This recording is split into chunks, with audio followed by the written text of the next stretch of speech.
Last week, I gave you one example about flow in a pipe, okay? And at the start, the flow is going down, okay? So we said the axis is supposed to go along with the flow, so z-axis is going down, and r-axis going from the center toward the rim of the pipe. That means r can go in anywhere, in any way, center to the outer side of the pipe, okay? This will be r as well. We set up the equation by analyzing. As I said, the first step is to set up coordinates, pick up the coordinate, pick up the axis, okay? Second step is to analyze velocity component.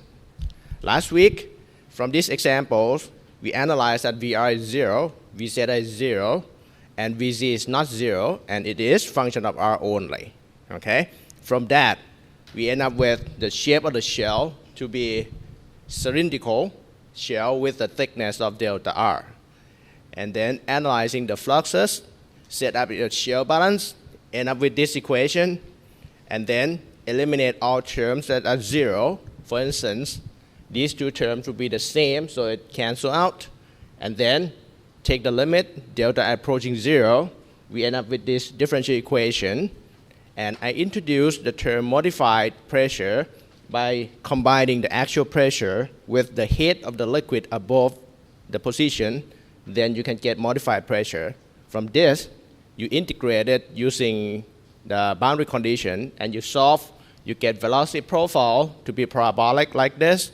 You get shear stress profile to be linear like this, okay? So for today, the example extended a little bit. It is still a pipe, okay? It's still a pipe, but this pipe is double pipe. You are taking unit operation 3, are you? So this configuration is familiar. This is for double pipe, okay? Now we are considering flow in the annulus part of the pipe. Suppose the inner pipe has a radius of kr, the outer pipe has radius of r, that means k is less than 1, okay? K will be a fraction. Now the flow is going up instead of going down like that, but it is still cylindrical pipe. Let's start. First step, assign system or assign coordinate.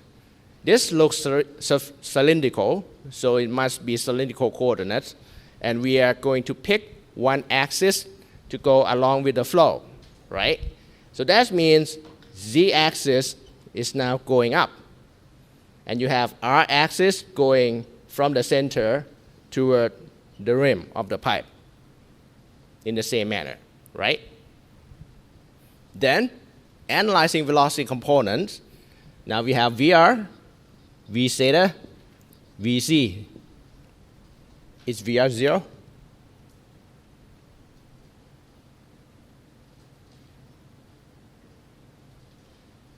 Is it 0? Is there any flow in this direction? No. When you ask yourself whether it's 0 or not, try to use your hands going in the direction of questioning. You are questioning in R direction, so ask yourself, does it go this way? No, right? So right now VR is 0. Is V zeta 0? Does it go this way? No. So V zeta is 0. Vz is not 0 for sure because it goes up. Okay, so therefore there will be velocity component in z direction. The problem is Vz should be function of r, zeta, z. Which one's going to be? Does it change with respect to r? So you have v is going up. Does it change with position in r direction?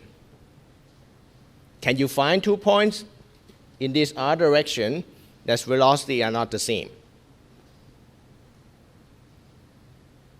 Can you? Yes. At the wall, either wall, either inner wall or outer wall, velocity is 0. At the center, it is not. Okay? So it is function of r. Is it function of zeta? So if you go around, does Vz change with respect to angle? No. So it's not function of zeta. Is it function of z? So when it goes up, does it change in terms of velocity? Does it slow down? Does it accelerate? Once again, it depends on your assumption. If you consider short length of pipe and you neglect acceleration in any way, in any direction, then you can say it is not function of z. Okay? So if it is function of r only, what does a shell look like? As I said, it's not function of zeta. Your shell is supposed to cover from the angle from 0 to 2 pi. Vz is not function of z, so your shell is supposed to cover the length from z equal to 0 to z equal to L. It's function of r, so your shell is supposed to be thin in r direction. What does it look like? Would it be the same like shell in the previous example? You can see that velocity component will be exactly the same when you analyze it. It is function of z only in the same manner.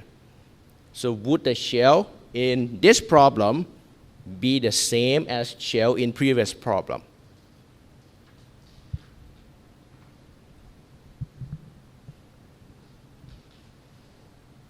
As we said, if it is not a function of zeta and z, your shell is supposed to cover 2 pi in angle. It's supposed to cover length of L and will be thin in r direction. So that means the shell looks covering 2 pi in angle, covering length of L in z, and thin in r. So that means the thickness in r direction will be delta r like this. This is what your shell looks like. Okay? This would be delta r, which is the same as what we previously done. It would be exactly the same.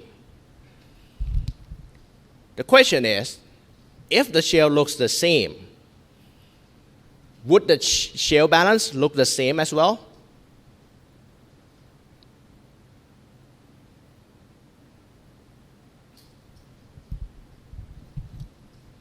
It has only z momentum, so therefore we're analyzing phi r z, phi zeta z, phi z z, right? This one supposed to be rho vr vz plus tau rz. This one will be rho v zeta vz plus tau zeta z. This will be the same except you add one more term for pressure, right? If the velocity component of this problem looks exactly the same as previous problem, would the phi components be the same?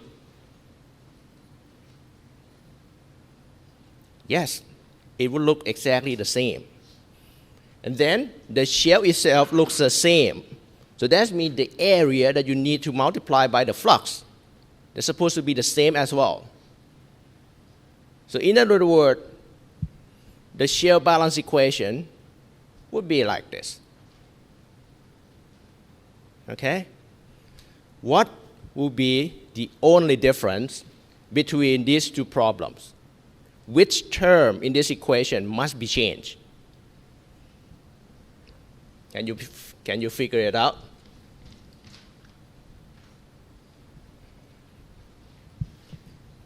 This term comes from phi cz, right? This is phi cz, convective transport, and pressure term. We neglect the molecular transport already. Phi cz should look the same. This is phi RZ. We neglect bulk convection transport in RZ direction. There's no pressure in RZ direction. We have only one term. It should be the same. What about this term? Should it be the same? This is external force. So external force is basically gravity. We calculate gravity by using volume multiplied by density and G. Volume will be volume of the shell. If the shell looks the same, volume is supposed to be the same. Density must be the same because we consider water in the same manner. What is the difference? Gravity will be different. Why? In this problem, gravity is going down. That problem, gravity is going down as well. However, z-axis here is going along with gravity. So therefore, gravity in this equation is positive, right? In this problem, however, gravity is going down, but z is going up. So therefore, in this particular problem, gravity must be negative. Understand? So if I repeat the equation again, I will have 2 pi r delta r, convective transport in z direction,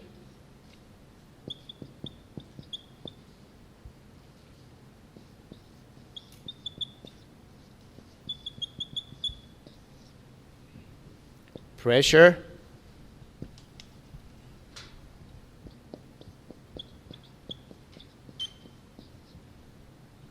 and then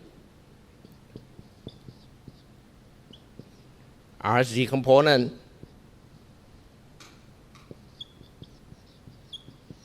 at R. This is inlet or incoming flux in RZ direction. Outlet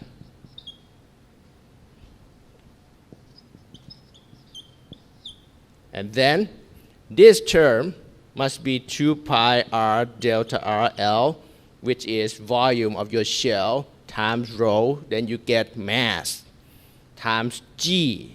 In this case, G must be negative because gravity is going against our axis, okay? Equal to 0. So if you take limit, you will end up with the same equation, except that the sign will be different.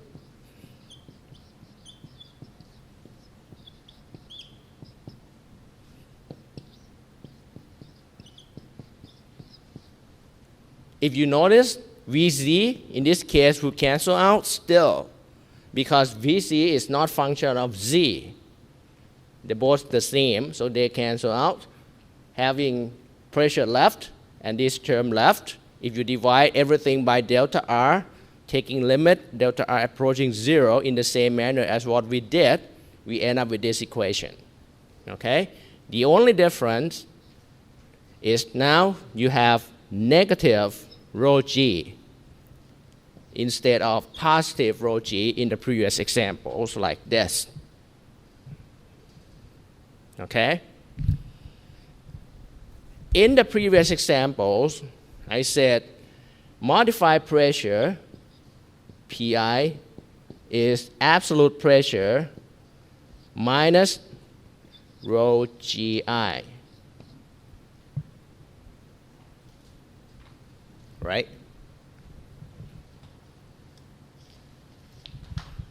In this case, if I redefine the modified pressure, now if I define modified pressure, PI, equal to absolute pressure, but added by rho GI. In this case, if I add rho, if I extend the division line, this will be L, and then you add by rho G times 0. Then you can combine these two terms to be modified pressure, these two terms to be modified pressure as well. according to our new definition, we will end up with the same equation. So what we will end up with will be modified pressure at 0 subtracted by at Z equal to L divided by L times R. Exactly the same as what we did. Now the minus sign of this problem is already taken care of. Okay? Any question?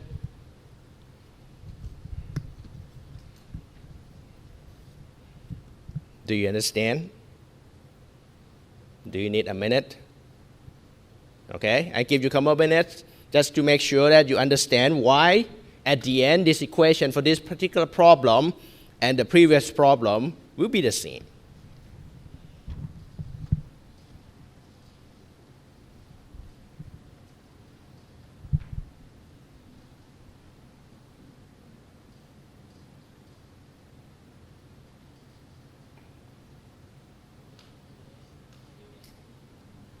One more time. About what? First, I think you understand about this negative sign already, right? Did you? So, if you get this equation done, the manipulation of the equation would be exactly the same in the sense that this term would cancel out, right? So this term will be gone. If you multiply everything or divide everything by 2 pi L delta R, 2 pi L will be gone, 2 pi will be gone here, and you have L as a denominator and delta R as denominator as well. If you take limit delta R approaching 0, you end up with this differentiation. Okay? The only thing that is different is this negative sign over here. Okay? Earlier, we add. So if you extend the division, you get rho GL minus rho G0. And then you add P0 and rho G0 to be modified pressure 0, according to this definition. In this definition, this is minus.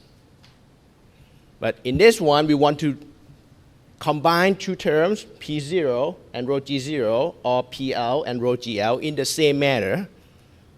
The only difference is now, when you combine rho PL and rho GL, this is the same sign. See, the only difference is the sign over here. And then, if you follow this definition, you will end up with the same equation, exactly the same. Okay?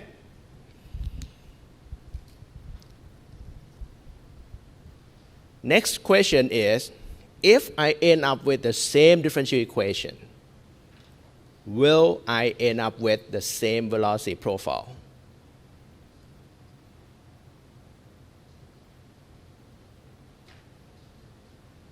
Now it will be different because the system looks different. The major difference between these two problems is not the equation itself, but the boundary. Okay? So if I start with this equation and I try to integrate the equation,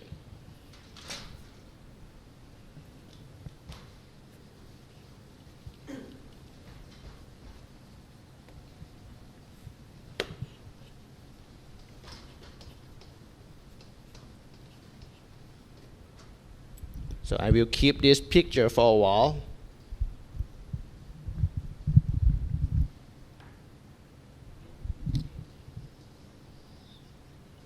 All right.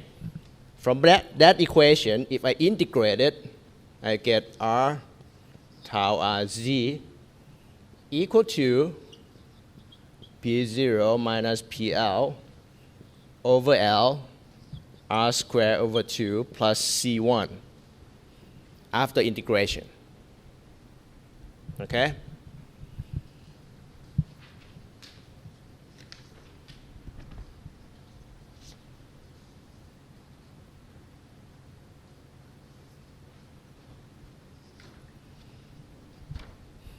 Earlier, in the previous examples, we said let's divide the whole equation by r.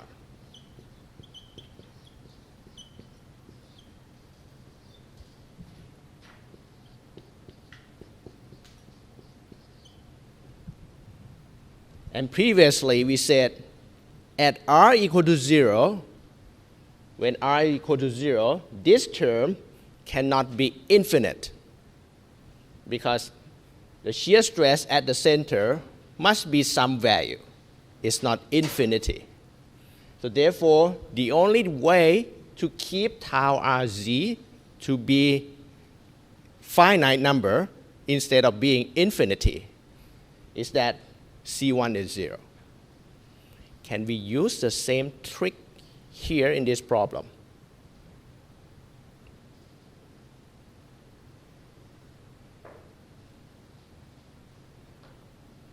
No. Why not?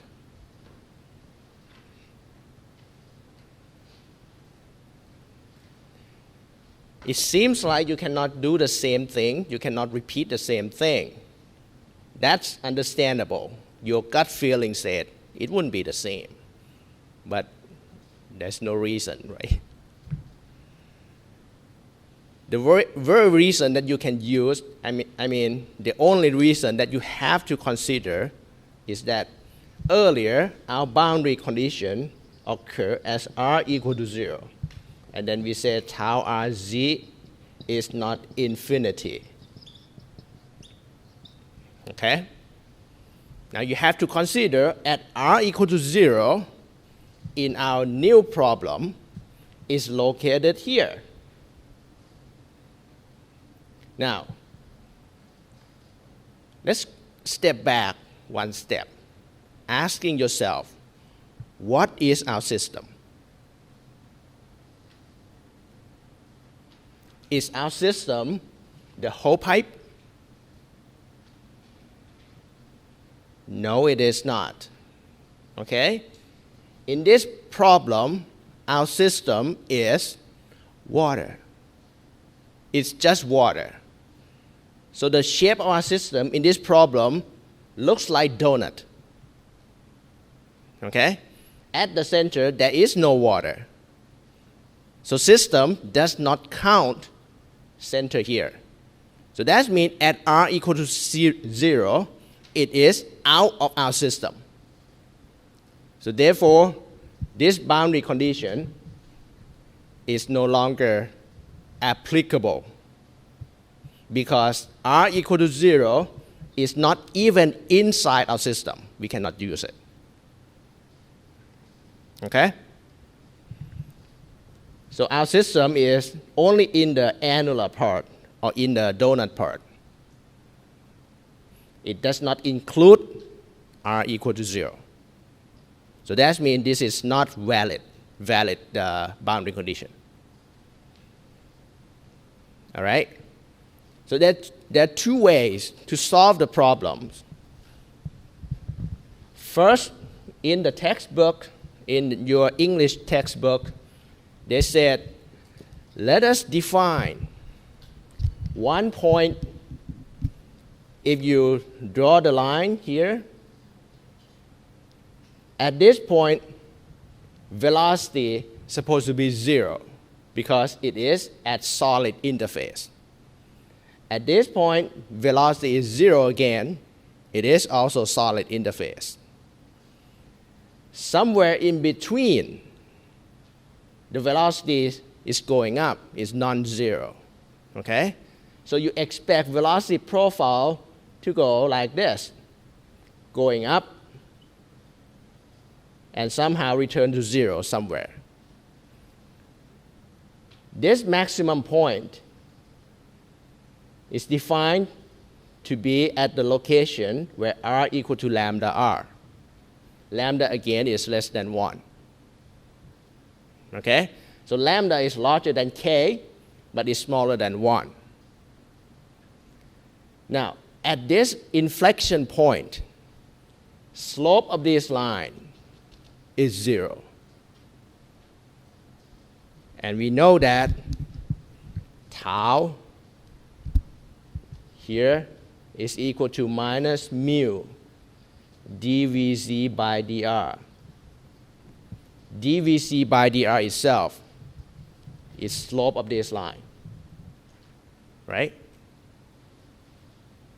So that means the boundary that we can use is at r equal to lambda r,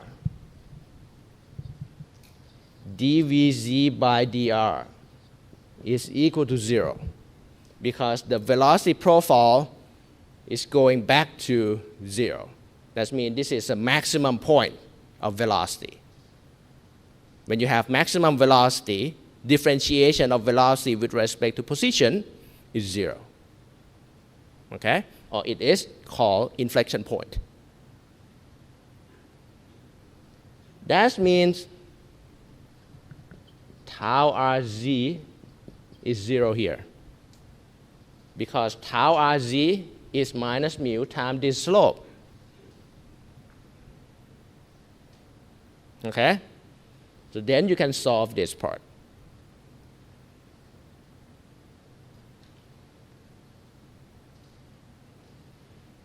All right?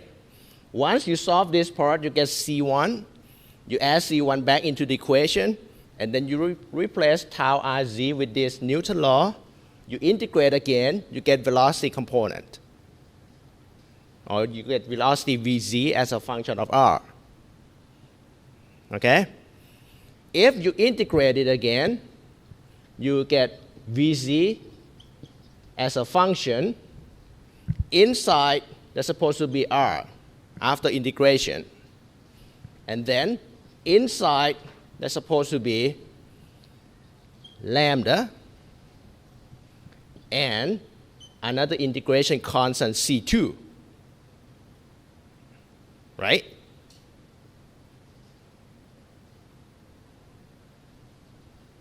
Again, one more time. This is the equation. You have to solve this C1 by using boundary condition. And boundary condition that we are going to use is at somewhere in between where you have maximum velocity. At this point, called lambda r, the slope of velocity profile is 0, because velocity is maximum. Okay? If slope is 0, that means tau is 0. So that means you replace this r by lambda r, or lambda times capital R, and you replace this tau to be 0, then you can solve for C1. Okay? According to this equation, you can solve for C1. Now C1 will be known number. You plug it back in here, and then you replace tau by Newton law. You end up with Vz as a function of R. Okay? In the equation, you have Vc on the left-hand side. On the right-hand side, you have R. You have lambda. And you, after integration, you get C2. Okay? So if you integrate it, you end up with velocity as a function of these three variables.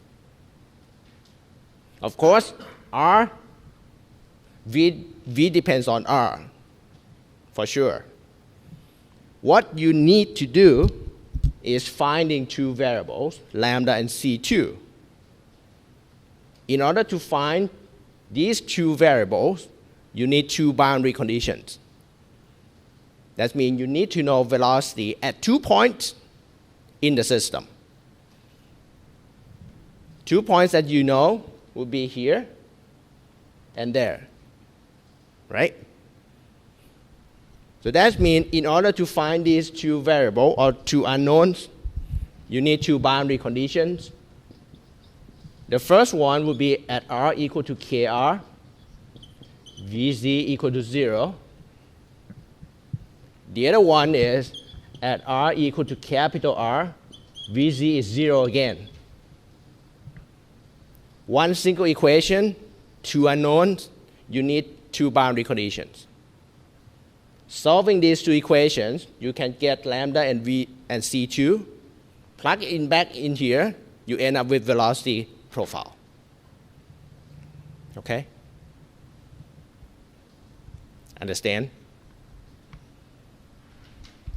I do not want to go through all the math because this is not a math course.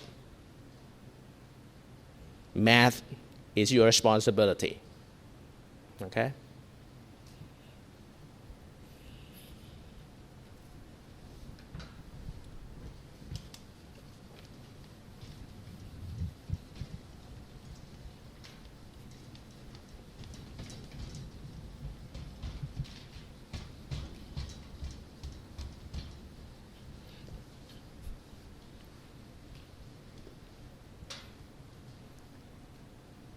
And I said there are two ways to solve the equation.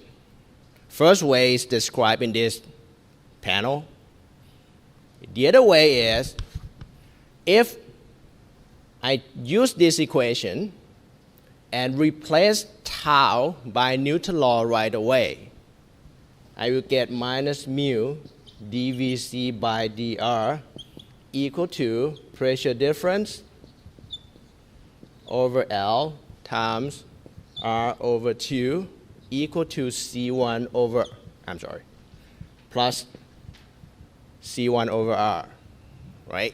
Just replace tau RZ using Newton's law.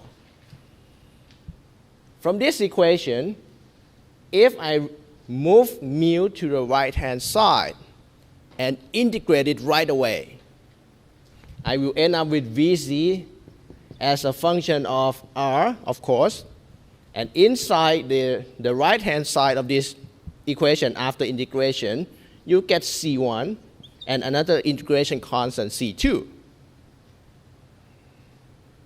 right? So having two unknowns, C1 and C2, you need two boundary conditions for it. Of course, boundary condition should be two locations where you know velocity. The first one will be at inner wall at R equal to KR, Vz equal to 0. The other one at outer wall, Vz is 0 again. Same exact boundary condition with that one. Exactly the same. Okay? You can solve either way, you will end up with the same answer. This is what being described in the textbook. This is what I think you will be more comfortable using it. Okay? If you solve for this, these two boundaries should give you C1 and C2. You plug C1 back in this equation or back into this part, you will end up with shear stress profile. Okay?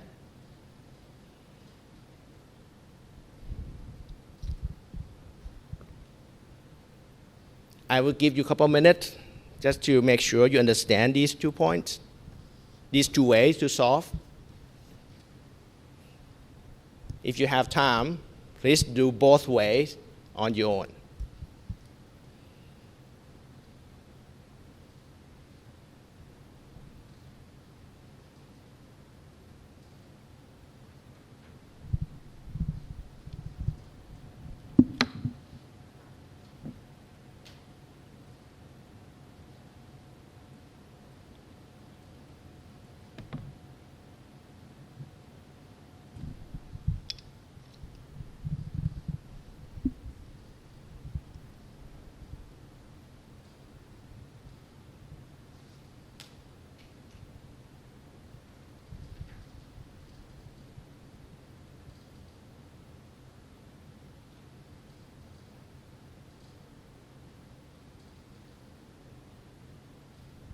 Any question? Did you get it? I wish the camera pointing at you so that you see how you look. I can see from here that you still do not understand.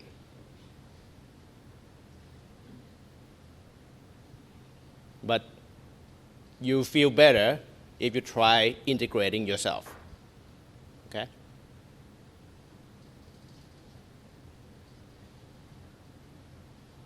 The question is, why do we need to do like this in the textbook? Why do we need to introduce one more unknown? There's no point. If we can integrate it right away, right? The point in the textbook is, if you can solve through this technique, at the end you get lambda. That means you know the location where maximum velocity occurs. Okay? If you do it like this on the right panel, in order to find lambda, you have to differentiate this equation again. But it will be the same thing. The point is, they want to emphasize that there will be maximum point somewhere in between two locations. And you see from the equation that the maximum point here is not at the middle. Okay? Now, if I erase this,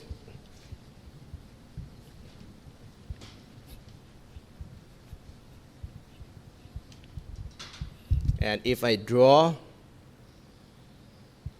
top view of our system, okay? This is KR, and this is R. At first glance, you expect lambda R, or the location where maximum velocity occurs, should be somewhere in between. Okay? Most people would try to guess that it is located in between, or it is located where you get R minus KR divided by 2 between this point, which is not true. Okay?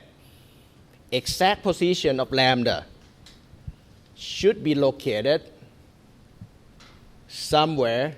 If the half is here, it would be located somewhere around here. This is lambda.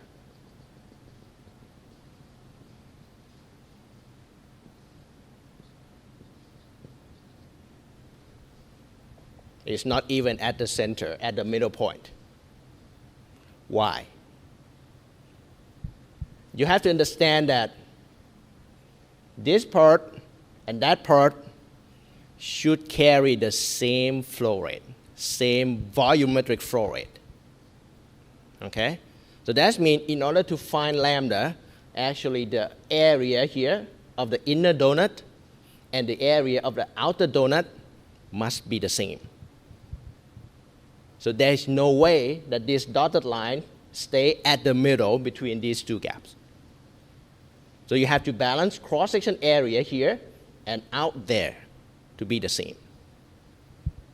Okay? Now, if you obtain velocity profile and you plot the velocity profile, you end up with something like this. This is lambda.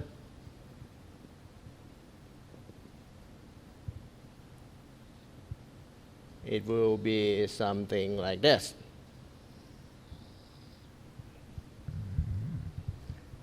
These two sides are not symmetry.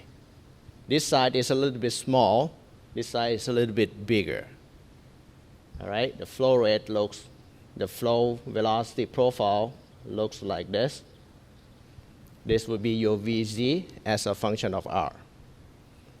This is lambda R. Okay? Same thing as the previous examples. If you try to plot shear stress profile, what does it look like?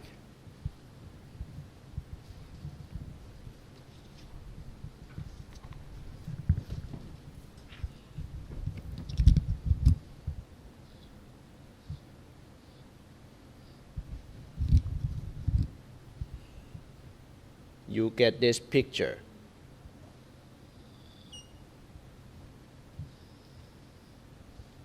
Shear stress should look something like this.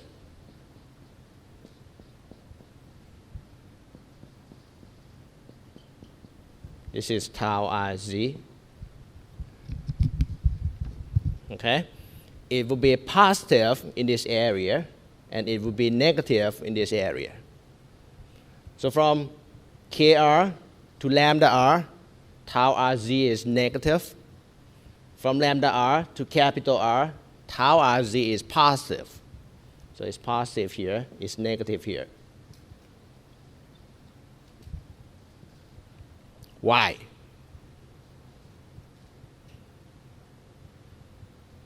Why do we have negative tau? What does it mean? Okay? Now, before you're trying to write it down, please take a look. I will give you a couple minutes just to write it down. Make sure you understand at this point first. Okay?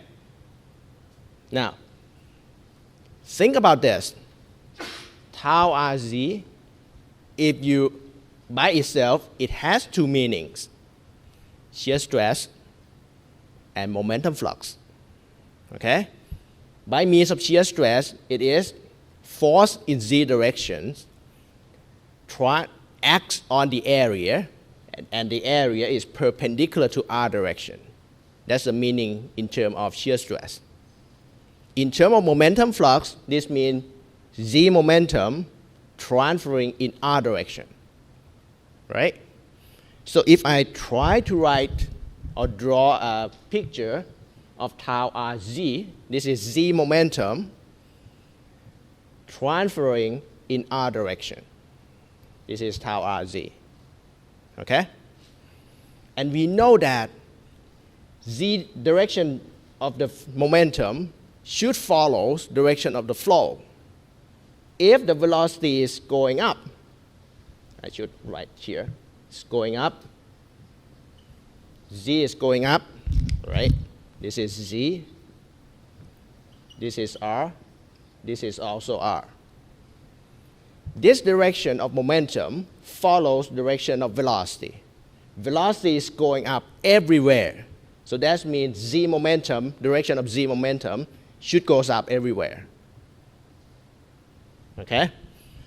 So at this region, z momentum is going up. This region, z momentum going up as well. Okay? But the second direction is associated with transfer direction, transfer momentum.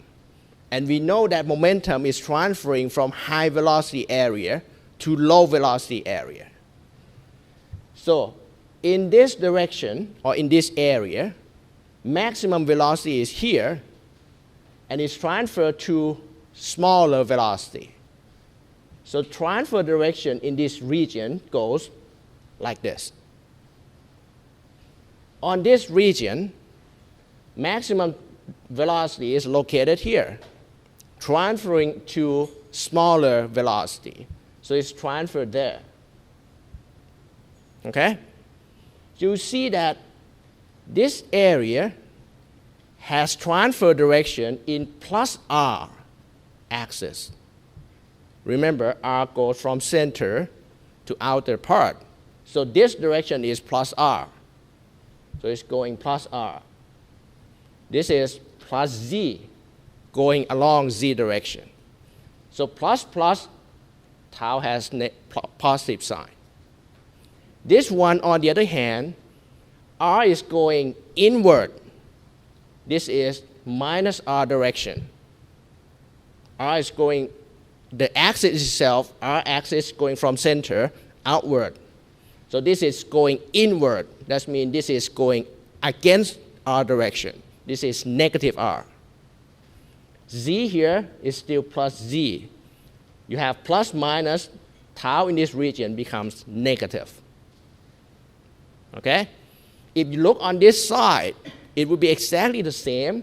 Momentum's going up in plus z direction. Transfer direction going from maximum to the minimum. So transfer is going this way in this picture, going that way in this picture. This going inward, this is minus r. Going upward is plus z. This transfer direction is going outward, this is plus r and plus z. So that's why tau in this area is positive, tau in this area is negative. Okay? I give you a couple minutes, write down.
Okay, any question? Did you get it? All right, so that's the end of chapter 2. Okay, so as a review on chapter 2 has plenty of examples. Actually, there's a lot more examples. If you want to take a look, please go ahead and do it. Chapter 2 starts with the equation of balance, okay? A shear balance of momentum, basically momentum in subtracted by momentum out, the rate of momentum in and out, added by external force equal to 0 as steady state. That's the equation, main equation that we used. And then the rest will be examples how to do the calculation in various problems. You have to understand that in order to solve for velocity component or velocity profile in chapter 2, you need to set up shell. If you put the shell in incorrect shape, either you end up with incorrect answer or your equation will be complicated. Okay? So imagine this problem, this particular problem. What will happen if I, instead of writing shell like that, if I use the shell like this?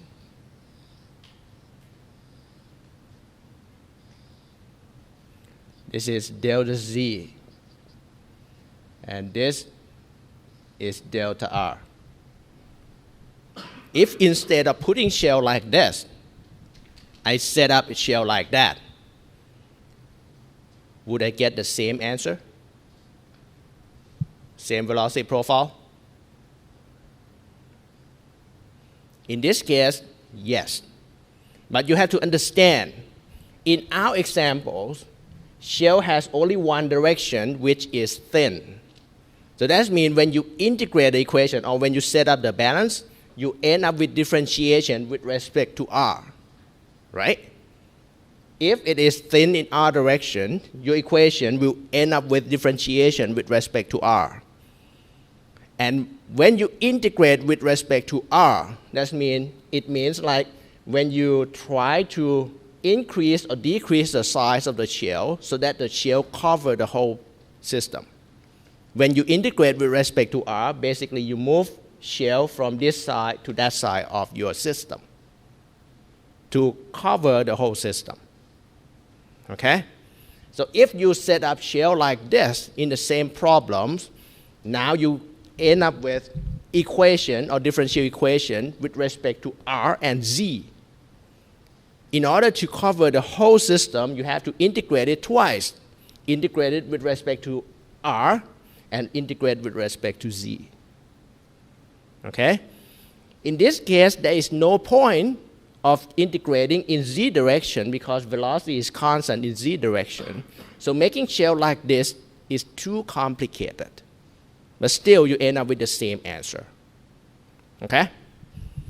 However, if you set up a shell like this,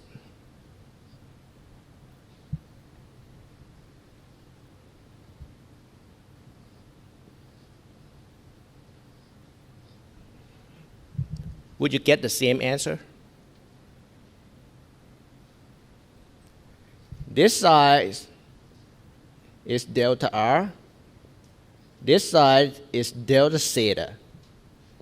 This is L. Would you get the same answer?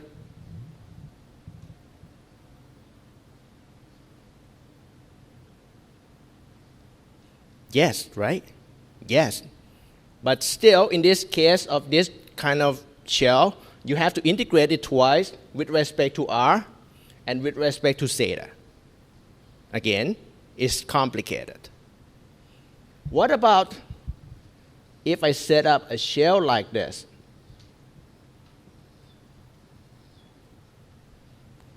This is L. This is capital R. And this is delta theta. Do I get the same answer? Do I get the correct answer? In this case, no. Why not? Because now if you taking a differentiation or if you take up the shell balance with respect to this particular shape of the shell, you end up with differentiation with respect to zeta. Everything will be wrong. Okay? Same thing. If you set up shell looks like this, this is delta Z. Would you get the same answer? Would you get the correct answer? No.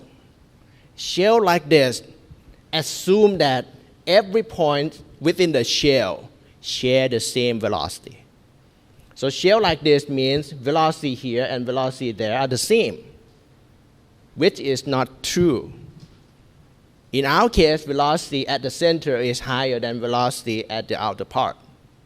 So shell like this gives you incorrect answer.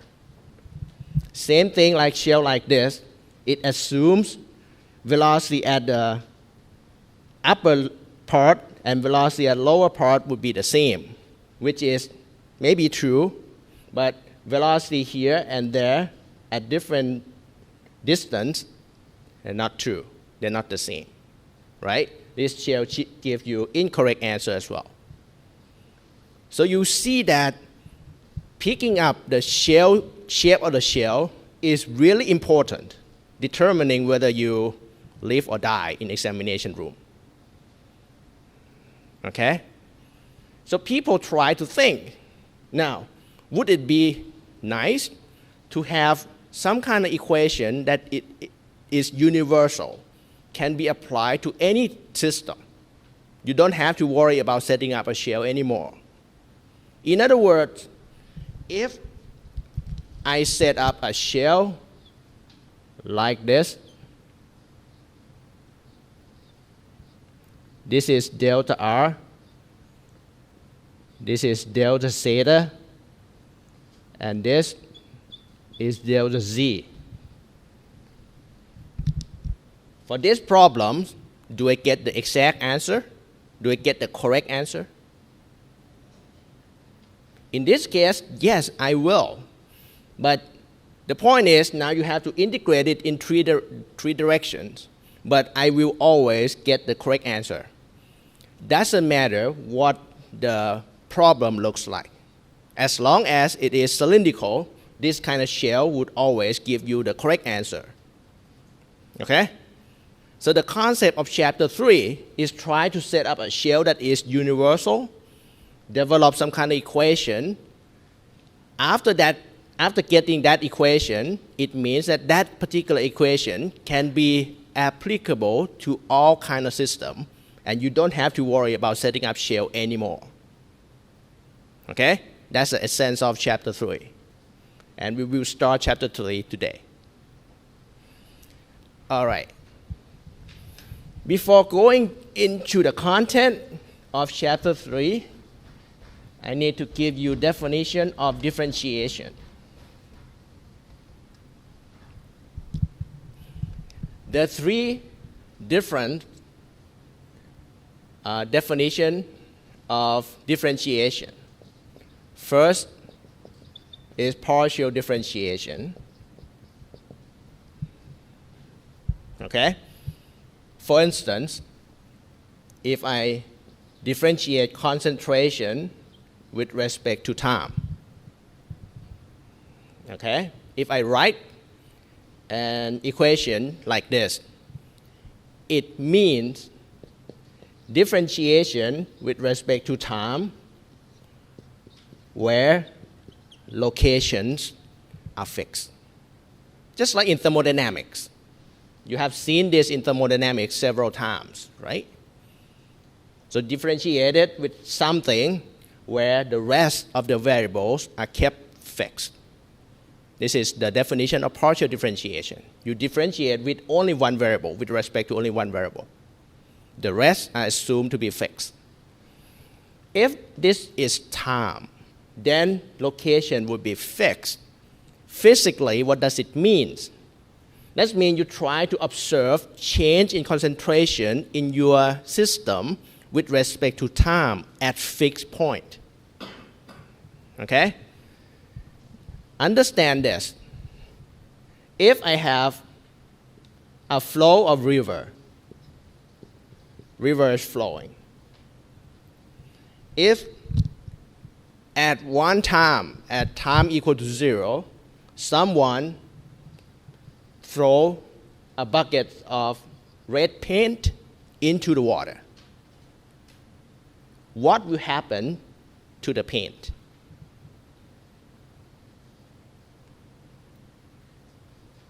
You throw a paint or you throw an ink into water, into a stream of water. With respect to time, you see that it will start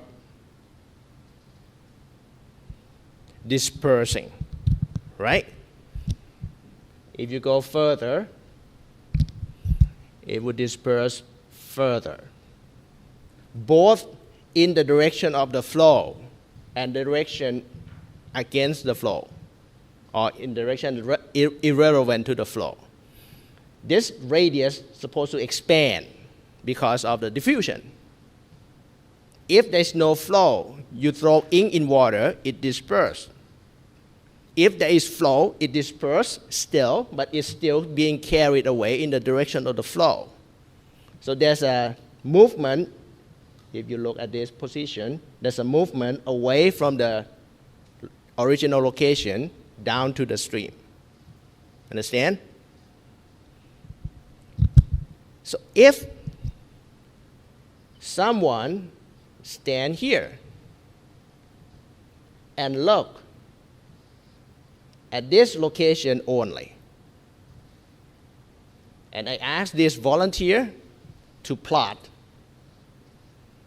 concentration or the intensity of the paint that he sees with respect to time. What do I get? At this point, the red paint has not reached this point yet. So his function is supposed to be 0, 0, and somehow it's increased somewhere and decreased, right? Decrease means the flow is going already past. Okay? If I have another guy, second volunteer, but he looks at this point, do these two people get the same answer? No, because they observe at different position. Okay? So the change in each graph is this one, is partial differentiation with respect to time at fixed location. Of course, different location give you different value of this. Understand? Okay?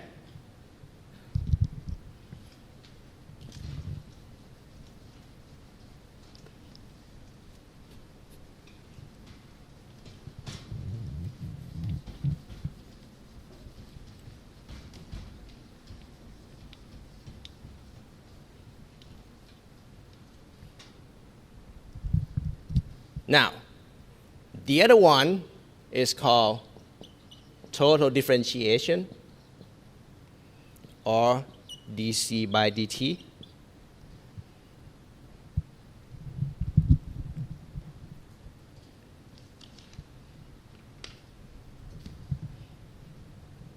Mathematically, it means partial differentiation dc by dt plus partial differentiation dc by dx times dx by dt, and so on for all directions.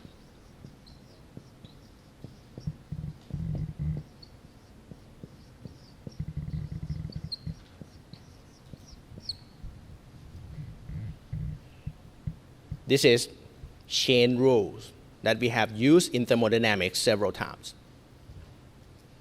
Okay? But now in transport phenomena, we will consider position. Okay? Now, if you look here, here, and here, it means position is changing with respect to time. If position does not change with respect to time, if it does not change with respect to time, all this differentiation turns to be 0, right? In other words, if my observer looks at fixed point, if my observer does not move and look at only single point, these three variables turn to be 0. Because x is constant, he doesn't move, y and z are constant as well. Differentiation with respect to time turns to be 0, and you end up with partial differentiation just like that. All right? But if these three numbers are not 0, what does it mean? Now it means that locations are changing with respect to time. So that means this guy does not stay still. So there's another guy who walks around and looking at the same time. In other words, it's just like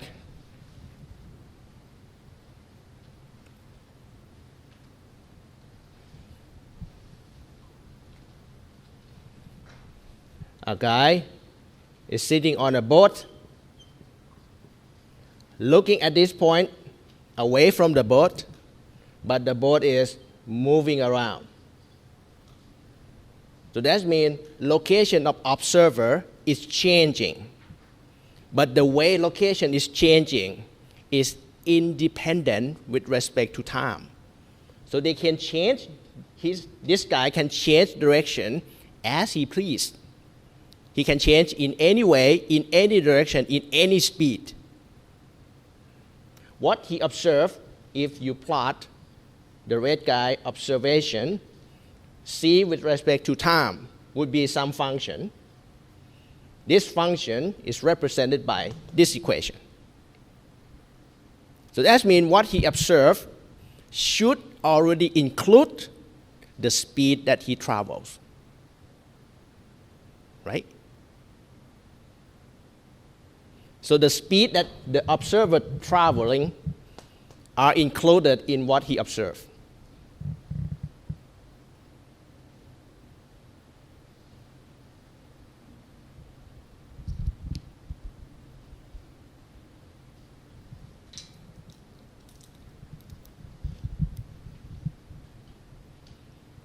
Okay?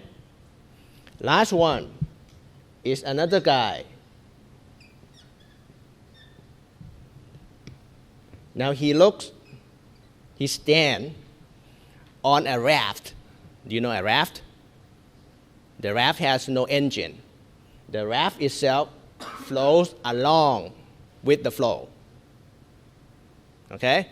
So he looks at single point from the raft, but the raft is flowing along with the flow.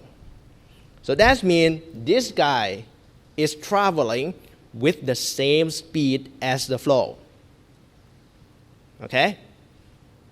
Do you think that this guy will observe the same graph as the blue guy?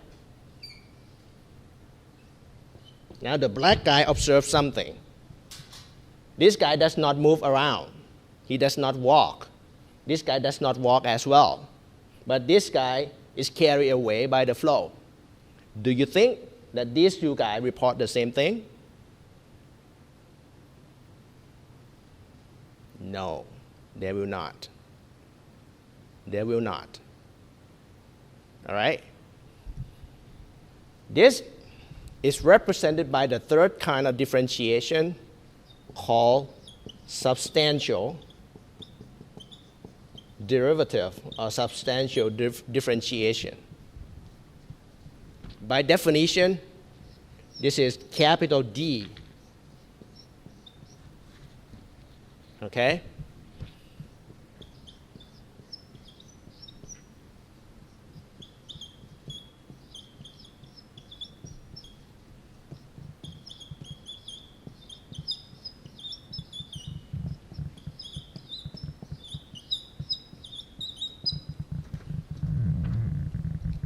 Now, instead of putting displacement with respect to time independently like this, now it is replaced by velocity.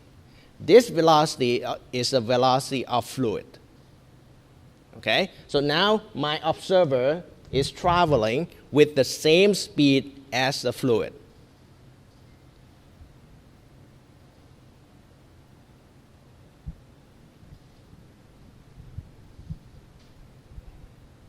All right?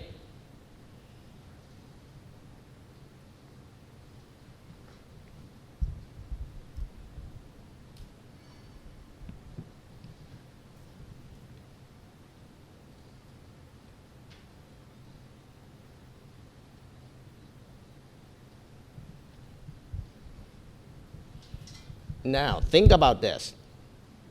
If I have a black guy sitting on the raft, looking here, at one moment, he looks at this point at fixed distance from his raft. Another moment, his raft will be carried away. So he will be moved by the flow of fluid away a bit. But he still looks at the same distance away from the raft. Okay? If initial point here is not at the center where the paint is thrown, do you think he will ever see red paint?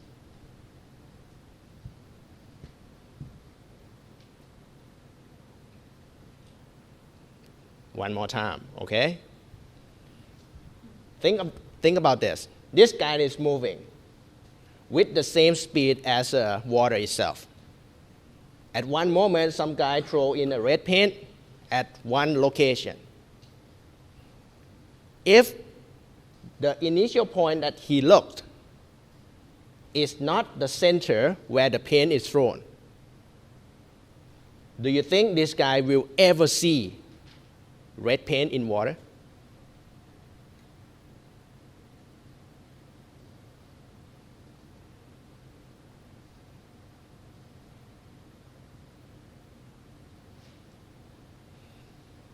Now think about this.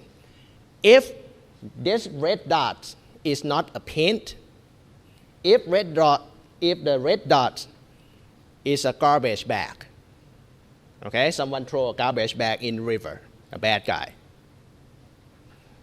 and this guy looks somewhere away from the trash bag at the first point, he will never see the trash bag because the trash bag and this guy travels at the same speed. Okay? Understand? But if it is not a trash bag, if it is a paint, then paint in water can diffuse. Just like this. If you put paint in bigger, okay? The longer the time, water stays still, but your paint grows. It goes in all directions. Of course, it will be diluted. The paint itself is not as strong as one single point. It would disperse, right? So if it takes longer, then your paint would grow bigger. Now, if you observe at this point, if you look at this point only, at time equal to 0, you don't see anything. You just see water. At time lot longer and longer, eventually you see something. You see red paint. Understand? You can see this because the paint itself can travel by itself. This is molecular transport. It has no flow. Water does not flow. So what you see is a result from molecular transport. Now look back at our problems. In this particular problem, the paint itself has two mechanisms. One is obvious, convective transport. It is carried by the flow. But you should see that there is also molecular transport. Without the flow, the paint can still disperse. That's why it disperses like this. Okay? So from the single point going along like this, it has two mechanisms, flow and molecular transport, or flow and diffusion. So if this guy look at this point always, and he flows along with the flow, he will never see the movement by means of convective transport because he travels at the same speed as fluid. He is flow with the convective transport as well. So relatively, relative speed between the observer and this movement, the flow will be canceled out. What he sees will only molecular transport. Okay? So this guy will eventually see something, see red things, if the diffusion is long enough or fast enough to reach his point. Just like this.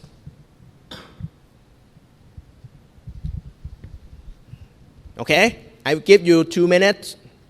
Write it down. If you do not understand, ask your friend.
All right, last thing before we dismiss the class. If you look at this part of the equation, you see that it seems like two components are multiplying together, just like what we did in dot products of vectors. Okay?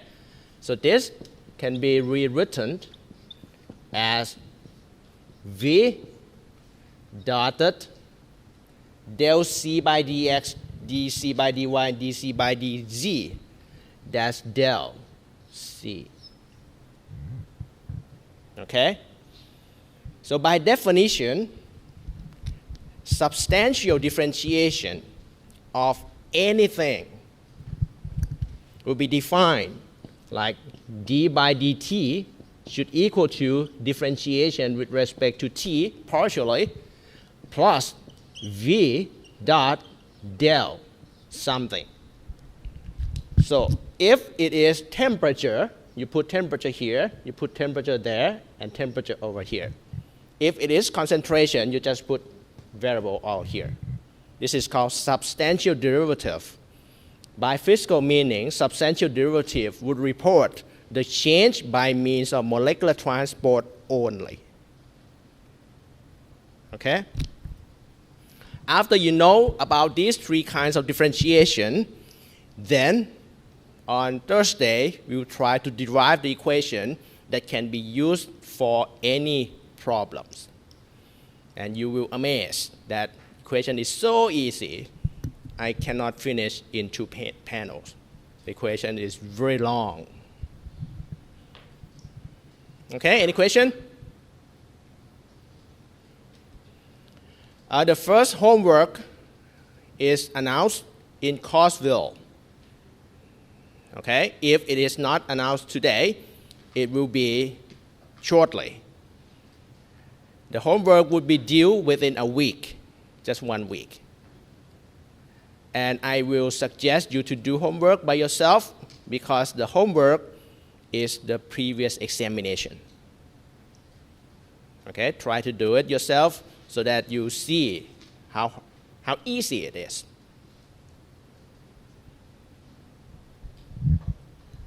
All right, if there's no question, see you on Thursday.